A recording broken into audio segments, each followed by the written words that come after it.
AHA Moments, perbincangan santai, penuh makna dan menginspirasi.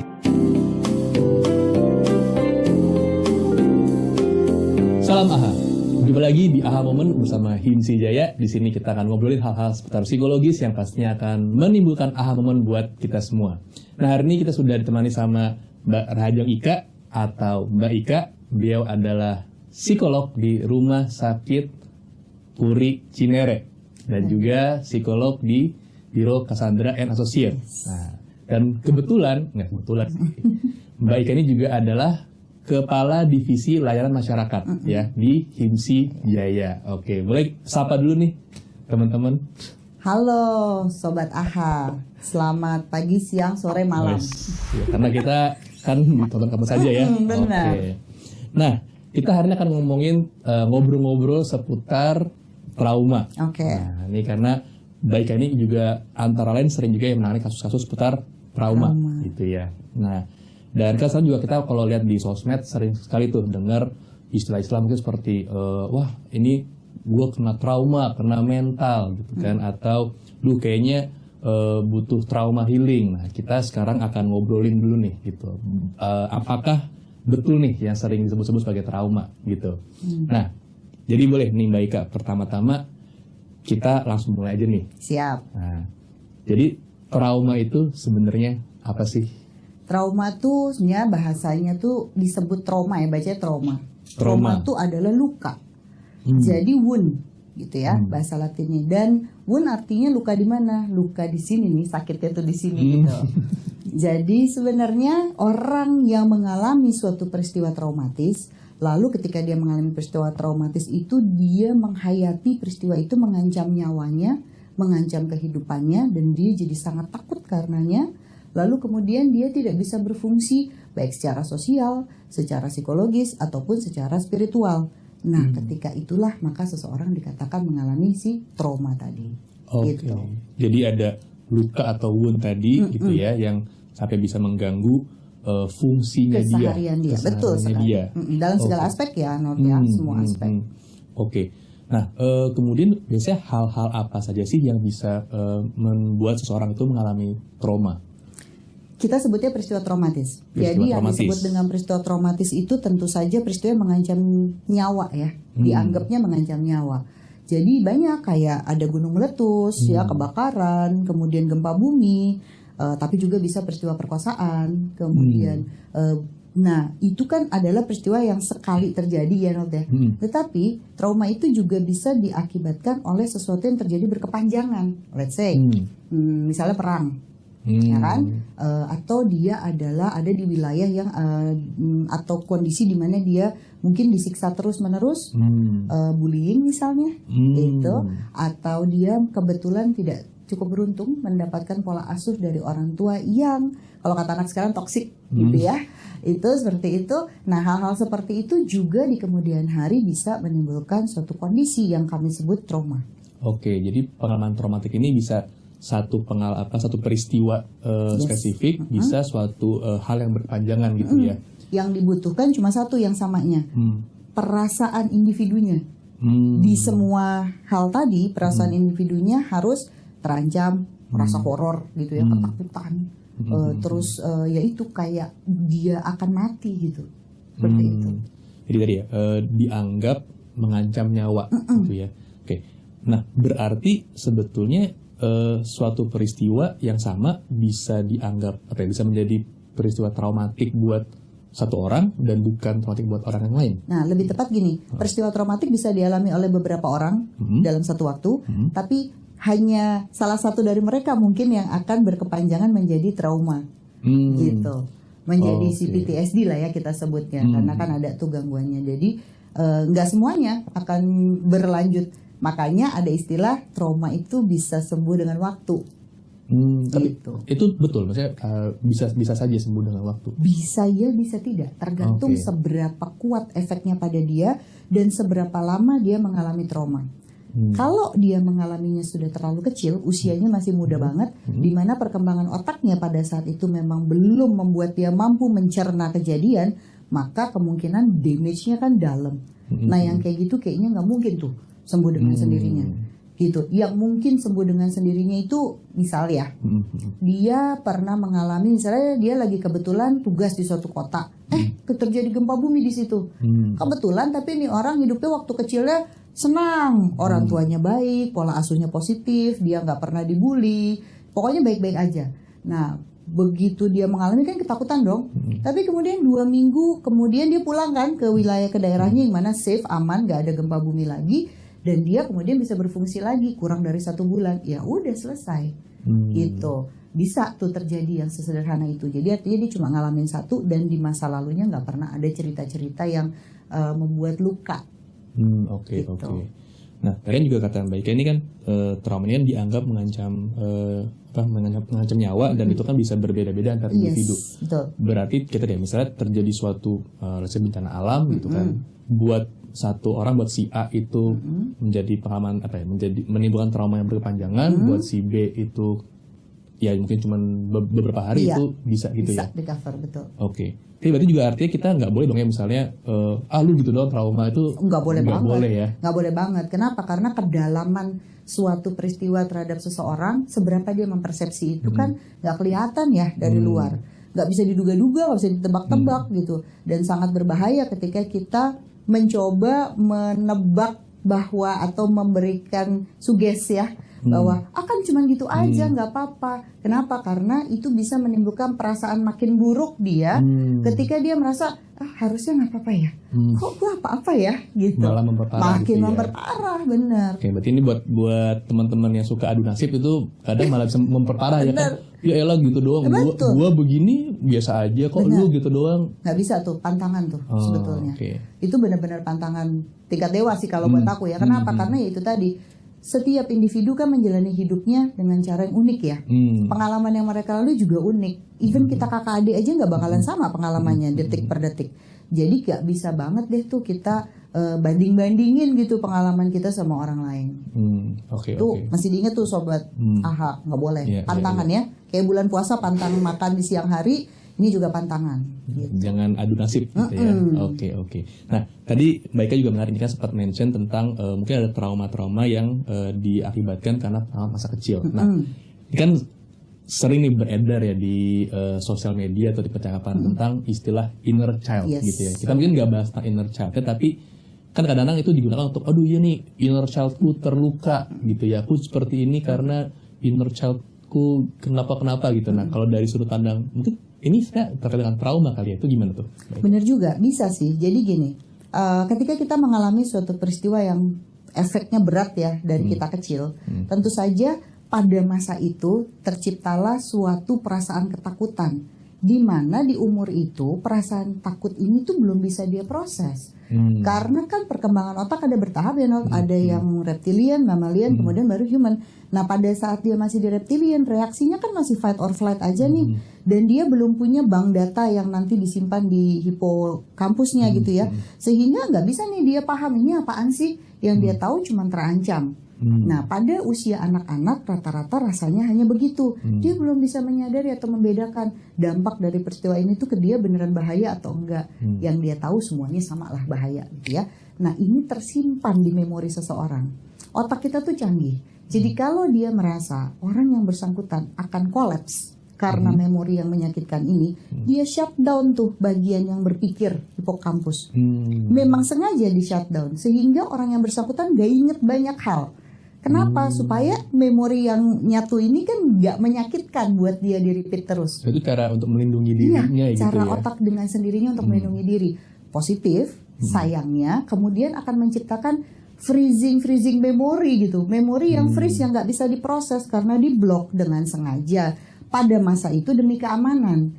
Tapi karena dia ada blocking, bayangin lah ya kalau otak kita selain terkoneksi satu sama lain, pas mau jalan terus ada hambatan gitu ya. Macet kan akibatnya dia akan reroute. Reroute kan karena harusnya jalannya memang lewat situ, akibatnya bisa nggak nyampe-nyampe loh seseorang. Jadi lama-lama ini bisa mengakibatkan bahaya atau gangguan. Nah, karena dia ada di masa kecil, maka orang sering bilangnya jadinya inner child gue gitu. Karena memang dia freezing di pengalaman masa kecil, rasanya masih tetap sama.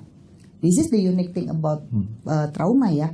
Kita sebutnya your past become your present. Your past become your present. Jadi nggak ada tuh istilah past, present sama future buat orang trauma. Semuanya ada di present. Jadi yang udah lalu-lalu dia inget kayak baru kemarin. Rasanya tuh masih setakut itu. Ya. Rasanya masih seterancam itu gitu. Jadilah disebutnya begitu. Padahal kan pengalaman ini mungkin terjadinya waktu kecil. Apakah orang yang bersangkutan nggak bisa berfungsi? Ada yang bisa. Dia kayak orang biasa aja, kerja juga, ini juga. Tapi janganlah ketika ada yang ngeritik dikit aja, wah dia meledak. Ada orang yang misalnya bilang, kayaknya suara lo terlalu keras deh. Dia langsung, oh kayaknya orang-orang ini gak suka sama gue. Oh pokoknya exaggerate gitu ya. Nah yang kayak gitu tuh sebetulnya bukan inner child-nya, tapi lebih pada pengalaman dia kecil yang mengganggu cara dia berpikir tentang situasi here and now. Dan dari itu misalnya ada orang mengkritik atau komentar itu jadi men-trigger mungkin memori yang lalu. Betul. Jadi nggak bisa gitu ya, orang itu kan udah 10 tahun yang lalu kok masih terasa itu ya karena memang itulah trauma gitu ya. Itulah trauma. Gitu. Jadi ya begitulah kalau trauma, yang bisa menghayati ya orang yang mengalami ya. Karena benar-benar rasanya masih kayak kemarin. Artinya gini indikatornya. Kalau kita disuruh nyeritain sesuatu yang kita nggak menyenangkan buat kita, tapi terjadinya udah belasan atau puluhan tahun lalu, terus kita masih nangis, masih ngerasa marah kalau dihianati misalnya. Nah, waspadalah. Maybe you still, atau kamu itu berarti mengalami trauma. Kadang kan orang nggak sadar ya kalau trauma. Karena kan ini nggak banyak yang mempelajari, suka ketukar-tukar sama gejala stres juga, gitu. Padahal sebetulnya barangkali kalau memang kita pernah punya pengalaman masa lalu yang nggak menyenangkan, ya maybe it is. Oke. Nah itu tadi menarik ya kan, berarti mungkin kita mengalami trauma, kita punya trauma tapi tidak kita sadari gitu ya. Nah kalau sebaliknya gimana? Jadi gini kan kadang orang juga sering, gue trauma nih, jadi dia merasa punya trauma gitu. Gimana cara kita membedakan bahwa ini memang betul-betul trauma gitu, yang ini bukan trauma nih, supaya orang nggak salah menggunakan istilah. Sebenarnya mau nggak mau itu harus dicek sama ahli sih, no. Kenapa? Karena banyak yang akan kita cek ya. Mulai dari kesehariannya, seberapa kesehariannya terganggu atau tidak, seberapa terganggunya. Kemudian apakah dia punya support system yang cukup atau tidak untuk membantu dia. Jadi memang sangat beda-beda kasusnya. Jadi kalau memang merasa pernah mengalami peristiwa traumatis, most likely kan trauma tuh. Nah nggak apa-apa deh, mending dicek aja beneran sama yang emang paham, yang memang ahli, yang memang mempelajari tentang trauma itu sendiri. Karena memang sebabnya itu suka tipis-tipis ya, Nol. Kayak misalnya gini, kan sekarang banyak ya kasus-kasus perceraian kan meningkat tajam. Sering aku dengar di mana para orang tua yang berpisah ini bilang bahwa nggak apa-apa kok, anak aku baik-baik aja, gitu ya. Padahal perceraian sendiri adalah salah satu dari yang disebut dengan adverse childhood experience. Jadi pengalaman masa kecil yang tidak menyenangkan. Antara lain itu adalah perceraian orang tua, kemudian bisa juga bullying ya, pengalaman kayak gitu. Ada orang dekat keluarga atau anggota keluarga dia serumah dengan yang substance abuse misalnya, atau dia sendiri kena. Itu ya, kemudian punya orang tua yang baik, neglect, ataupun orang tua yang abusive, itu semua ACE-nya tinggi tuh, no. Dan kalau nilai adverse childhood experience experience. Nah kalau nilai itu skornya tinggi, itu ada probability suatu hari nanti orang-orang ini bisa mengidap penyakit fisik. Penyakit fisik ya? Iya, bukan cuma mental yang kena, fisiknya, gitu. Jadi ya itu mungkin bisa buat yang berikutnya lah ya, tapi kira-kira kayak gitu. Jadi pengalaman itu di masa kecil loh, jangan salah. Biarpun gedenya kita berfungsi, tapi sadari aja deh. Misal yang paling sering banget nih ya aku alami, kan suka ada mitos, wah kalau orang tuanya bercerai, anaknya juga besok cerai nih. Ya kan, banyak kan orang tua yang sampai gak ngasih izin anaknya buat nikah sama pasangan yang punya orang tua yang berpisah. Well, the problem not lies in there. Tapi seberapa pengalaman itu diinternalisasi sama si anak, dan harusnya trauma itu diproses supaya gak terjadi pengulangan. Itu sih bukan karena pingin atau karena karma, bukan kayak gitu.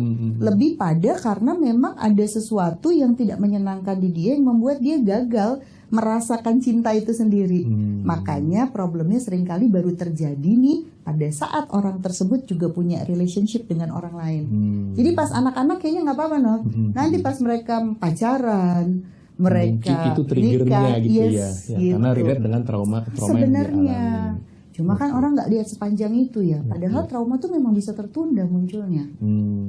Jadi perlu hati-hati ya buat sobat AHA mungkin enggak kok aku baik-baik aja gitu kan, mungkin tidak disadari gitu ya. Yes, Jadi betul. alangkah baiknya kalau memang punya dugaan gitu bisa cek ke profesional gitu ya, supaya betul-betul lebih terbantu. Biar nggak banyak aspek hidupnya jadi berantakan. Ya kan suka ada deh pasti kalau klien-klien aku bisa yang mengalami nih kasus cari pasangan kok salah melulu, yang diselingkuhin lah, yang nggak taunya pasangannya sudah punya pasangan lain, yang ternyata sudah punya keluarga lain bahkan. Jadi kayak orang salah terus gitu. What's wrong with me sih gitu. Nah ketika terjadi pertanyaan what's wrong with me ini sebenarnya most likely erat kaitannya dengan childhood trauma atau trauma yang pernah terjadi di dulu-dulu gitu. Itu juga jadi salah satu hal yang mungkin perlu diwaspadai ya, kalau Iya betul. tadi contohnya lu punya pasangan salah mulu gitu ya, itu Iya loh, bisa bisa. jadi indikasi yang perlu Betul. cek, mungkin ada childhood traumanya Bisa. gitu ya. Ada kasus yang ejakulasi dini, tiba-tiba di usia tertentu, nggak taunya dia juga mengalami trauma. Tapi yang kayak gitu biasanya trauma antar generasi ya. Beda lagi. Oke, nah itu kita mungkin nggak bahas sekarang, nanti kita simpan buat AHA Moment Yes. berikutnya ya. Jadi ada gitu jadi ya. ada, jangan mana-mana, nanti tetap nonton di AHA Moment. Oke, nah kita kembali ke tadi si trauma. Kan yang juga sering digunakan istilahnya adalah trauma healing gitu kan. Yes, ya. Kalau menurut mereka tuh gimana tentang trauma healing? Honestly, aku kalau dengan trauma healing ya agak-agak bingung gitu. Bener nggak sih ini teman-teman kita tahu bahwa mereka mengalami trauma atau enggak, itu satu ya. Bagaimana kalau tidak trauma mau di healing kan ya susah ya. Nah jadi sebenarnya istilah trauma healing, kalau Anas sendiri trauma healing yang Anas tahu apa? Biasanya orang-orang pada ngapain? Kan orang sering bilang mau ke Bali nih, mau healing gitu. Nah oke. Nah berarti itu kan sebenarnya ke Bali dia tidak membahas lukanya kan. Dia cuma mencari supaya badannya atau pikirannya nikmat. Berarti dia cuma ngilangin simptom tuh Not. Kalau cuma ngilangin simptom kita nggak bisa bilang healing. Karena belum heal dong.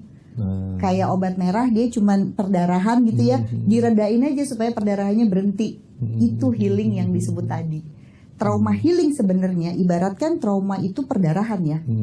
Trauma healing itu adalah berhentiin perdarahannya sekaligus dijahit ulang supaya nggak bocor lagi sampai dia benar-benar nggak ada bekasnya. Itu yang disebut trauma healing. Gampangnya gitu. Pakai contoh kali lebih gampang ya orang-orang bayangin. Sementara kalau yang disebut dengan tadi jalan-jalan tadi itu bagi kami itu yang memang bekerja di bidang trauma lebih pada sekedar stabilisasi emosi lah, menstabilkan emosi. Karena apa? Karena memang untuk menangani kasus trauma, orangnya harus stabil dulu emotionally. Kalau dia emosinya masih loncat-loncat, pasti kan pikirannya masih ada di past, present, future, loncat-loncat tuh. Overthinking, masih kayak gitu kan belum bisa diapa-apain. Gitu. Jadi sebenarnya nggak salah gitu kan, karena mungkin bisa menstabilkan, tapi itu belum selesai. Ya, tidak sampai healing. Heal gitu ya. Benar. Belum sampai heal gitu sih. Oke, terus kalau gini gimana Mbak? Kan sekarang sering terjadi nih kalau misalnya ada peristiwa bencana alam, atau kayak kemarin misalnya yang depo meledak, pakai hal-hal yang kalau misalnya ada hal-hal yang bencana lah gitu kan kemudian sering ada yang mengadakan kita trauma healing buat wilayah ini atau gitu ya. wilayahnya. Nah kalau itu gimana Mbak? Apakah itu trauma healing atau gimana? Belum tepat ya, karena gejala trauma ini sendiri kan baru ada atau bisa kita bilang ini trauma gitu kalau tidak hilang dalam jangka 2 minggu sampai sebulan. Jadi kalau dikirimnya ini kejadian hari ini, besok dideploy gitu timnya, ya belum trauma healing lah namanya. Gitu, baru pendampingan psikologis itu. Gitu. Karena kan memang semakin cepat pendampingan psikologis diberikan dalam bentuk psychiatric first aid, semakin potensi orang mengalami PTSD atau trauma itu turun. Jadi itu dua hal yang berbeda ya. Iya, sebenarnya masih beda. Psychological first aid, menghindari. dampingan psikologis awal dengan trauma healing. Betul. Nah, soal psychological first aid nanti kita bisa bahas juga nih di AHA Moment berikutnya. Jualan terus.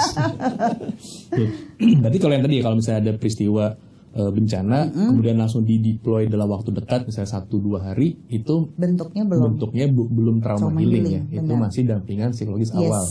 Tapi itu pun penting ya, karena misalnya Penting bisa membuat mengurangi kemungkinan orang di sana mengalami trauma gitu ya. Betul. Oke. Nah, berarti kalau itu yang disebut dengan trauma healing, misalnya trauma healing yang tepat itu yang seperti apa? Oke, trauma healing yang tepat tuh berarti adalah yang tadi ya, karena kan harus nyembuhin luka. Kita balik lagi ke ibarat perdarahan ya. Kalau orang perdarahan berarti kan ada lukanya nih. Berarti kan lukanya harus bersihin dulu. Harus dibersihin lukanya, perdarahan di stop. Perdarahan di stop, kemudian ditunggu dijahit misalnya. Lalu abis itu jahitannya diberesin lagi sampai halus balik lagi. Berarti ada tahapnya dong. Nah, begitu itulah trauma healing. Ada tahapan-tahapan yang harus dilakukan sampai the wound is healed. Jadi nggak serta-merta tiba-tiba simsalabim abrakadabra gitu, tapi ada tahapnya. Yang mana harus dilakukan berarti akan lebih baik kalau sama ahli yang sekali lagi memang paham tentang urusan trauma. Aku nggak berani bilang judul lah ya, yang lain selain yang saya kuasai. Kalau saya menguasainya EMDR, yang lain kan mungkin punya teknik-teknik lain. Coba EMDR itu apa mungkin? Ya, EMDR itu adalah eye movement desensitization and reprocessing. Nah, salah satu dari beberapa yang oleh WHO dianggap bisa menyembuhkan trauma, salah satunya memang kebetulan ada EMDR. Jadi yang kita lakukan dalam EMDR tentu saja membantu orang-orang ini untuk recover dari traumanya masing-masing, dimulai dari mereka memperbaiki dulu keadaan kehidupan yang masa sekarang sebelum diproses memori yang mengganggu tadi. Kan biasanya memorinya ada di inner child tadi tuh loh, di belakang gitu kan. Sebelum sampai sana, yang masa sekarang dulu distabilin. Kenapa? Jangan sampai di sana lagi kita proses, tahu-tahu yang sininya dia jadi nggak bisa kerja, dia jadi nangis melulu, kan kesian. Jadi rusak hidupnya yang zaman sekarang. Atau nanti relasi sama pasangannya jadi berantakan gitu ya. Nah itu tuh untuk menghindari itu, maka ada tahapan yang dianggap aman. Nah itu yang aku anggap kayaknya baiknya sama ahli deh, yang emang ngerti trauma gitu, jangan sama sembarangan teknik atau apa gitu, karena bahaya bisa men-trigger luka-luka lain yang mungkin ada di diri kita. Kan tidak selalu orang tuh single trauma loh, bisa kompleks kan, artinya bisa beragam kejadian dalam kehidupan. Mungkin boleh dijelasin dikit single trauma itu seperti apa, kompleks trauma seperti apa, singkatnya. Gampangnya tuh single trauma adalah trauma, peristiwa traumatisnya dialami sekali, at that moment sekali aja. Tapi dia susah tuh ngapa-ngapain. Dia boleh jadi kayak let's say mungkin pas tadi ya di wilayah tertentu dia ngalamin gempa bumi atau angin ribut puting beliung. Pas dia balik ke daerahnya untuk beberapa bulan tuh dia masih tetap tiap ada hujan atau apa dia deg-degan misalnya kayak gitu. Itu single. Nah, kalau yang kompleks trauma adalah orang yang mengalami beberapa peristiwa traumatis dalam hidupnya. Misal, kecilnya adalah korban perceraian orang tua. Begitu dia agak besar ternyata dia mengalami kekerasan seksual atau pelecehan dari gurunya misalnya. Lalu dia dibully waktu remajanya. Lalu kemudian pas pacaran dia diselingkuhin. Terus saja peristiwanya kan jadi banyak tuh. Belum di antara pas dia diselingkuhin, dia ada di wilayah tinggalnya di Jogja, jadi Gunung Merapi pas erupsi. Kena lah dia paniknya misalnya. Kayak gitu loh. Itu tuh kompleks tuh jadinya. Oke. Gitu. Dan kalau penanganannya tidak tepat itu malah berpotensi makin kusut atau malah luka-luka lain malah makin parah gitu ya. Bayangin lah, kalau ada satu luka aja ditanganinya nggak bener, kan bisa infeksi ya. Itu loh yang kita takutin tuh itu. Makanya bukannya kita mau menyombongkan bahwa ada loh yang disebut ahli trauma, nggak gitu. Tapi takutnya kalau penanganannya tidak sesuai dengan yang sebenarnya, hanya akan menimbulkan lukanya makin dalam atau menimbulkan, kan dia manusia kan nggak hidup sendirian ya, dia mungkin saja loh melukai orang-orang di sekitarnya yang dekat dengan dia. Jadi bahayanya tuh banyak gitu. Apalagi kalau kemudian orang itu udah berprofesi lagi, hidup sebagai orang tua atau berprofesi yang penting-penting kayak kita gini, itu juga bahaya. Karena malah bisa seperti menularkan traumanya gitu ya, ke anaknya, ke kliennya, jangan-jangan gitu benar ya. Bisa banget tuh gitu. Itu yang harus dihati-hatiin. Oke. Nah terus ini kan ini mungkin juga sedikit ini kan juga mungkin sedikit buat reminder buat buat sobat AHA gitu. Kan kadang ada nih orang misalnya punya teman terus wah kayaknya dia trauma gitu misalnya. Terus udah lu hadepin aja gitu kan, dia takut sama sesuatu, terus udah lu paksa lu hadepin gitu, ntar lu hilang sendiri gitu. Nah kalau pandangan Mbak Ika tuh gimana tuh? Sebenarnya dibilang salah juga belum tentu, kita nggak tahu ya seberapa kompleks. Tapi kalau mau bicara aman, lebih baik nggak boleh membandingkan atau ngasih saran yang kayak gitu. Dampingin aja. Orang trauma itu yang penting adalah didampingi atau disupport. Namanya support kan kita cuma dorong dari belakang atau nemenin dari samping, bukan jorok-jorokin ya. Kalau yang tadi kan ibarat lagi jalan lo kan kayak dorong-dorong orang kan, nggak apa-apa, nggak boleh gitu juga. Kenapa? Karena kesiapan setiap orang dalam menghadapi pengalaman tidak menyenangkan dalam hidupnya itu beda-beda loh, nggak sama. Kayaknya tadi ya, kita nggak tahu dia itu udah sejauh mana siapnya ya, jangan-jangan belum siap. Bener banget. Belum lagi jangan-jangan pengalaman masa kecilnya banyak banget lagi yang lebih serem. Nggak gampang loh untuk orang terbuka, dan kayak tadi kalau terjadi kecil banget boleh jadi dia juga lupa loh pernah mengalami itu. Sometimes klien aku kalau lagi di tengah-tengah proses baru dia inget, iya ya dulu pernah terjadi gini-gini juga, baru inget gitu dia baru inget, kita juga wah ada lagi nih data baru gitu, yang mana mungkin itu yang sebenarnya memberatkan kenapa dia nggak sembuh-sembuh gitu. Ini belum bicara antar generasi loh ya, masih orang itu nih pengalamannya dia doang, masih banyak itu lagi. Traumanya disebabkan oleh ibunya, neneknya dan lain-lain itu bisa lebih kompleks lagi. Oke.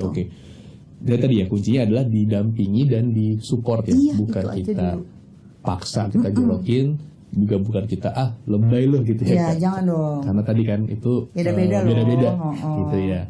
Oke. Nah yang terakhir nih Mbak Ika, berarti ada pesan-pesan gak nih untuk sobat AHA gitu terkait trauma, mungkin buat sobat AHA yang mengalami trauma gitu, atau mungkin punya teman yang diduga gitu ya, atau kok kayaknya teman punya trauma, apa nih pesan-pesan yang mungkin bisa diberikan? Oke, ke situ apa ke sini? Ke sini.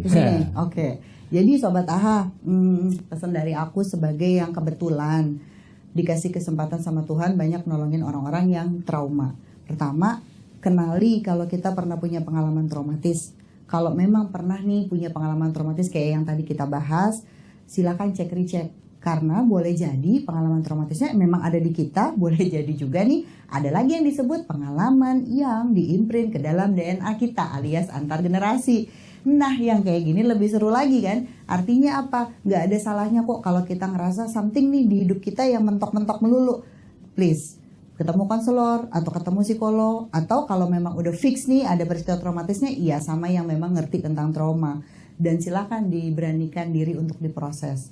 Supaya seperti tadi aku bilang, kita tidak melukai orang-orang yang kita sayangi di sekitar kita. Karena most likely orang yang mengalami trauma seringkali jadi nggak sadar kan dengan here and now-nya, dia lebih hidup di past. Jadi dia mungkin juga nggak sadar loh kalau melukai atau suka marah-marahin orang di sekitarnya.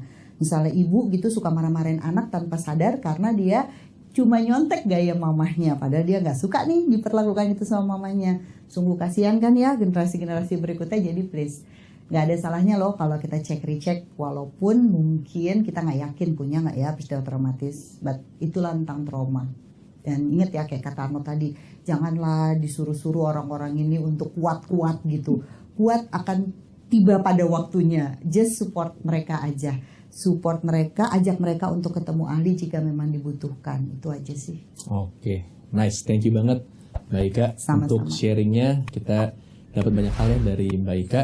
Itu dulu untuk AHA Moment di episode kali ini. Teman-teman saya yakin sudah dapat banyak hal ya. Jadi saya sudah tahu kalau misalnya menduga kayaknya punya trauma atau punya teman yang kayaknya punya trauma, udah tahu ya mesti diapain gitu kan. Kita ketemu lagi di AHA Moment berikutnya dengan topik yang tidak kalah menarik. Sampai ketemu lagi.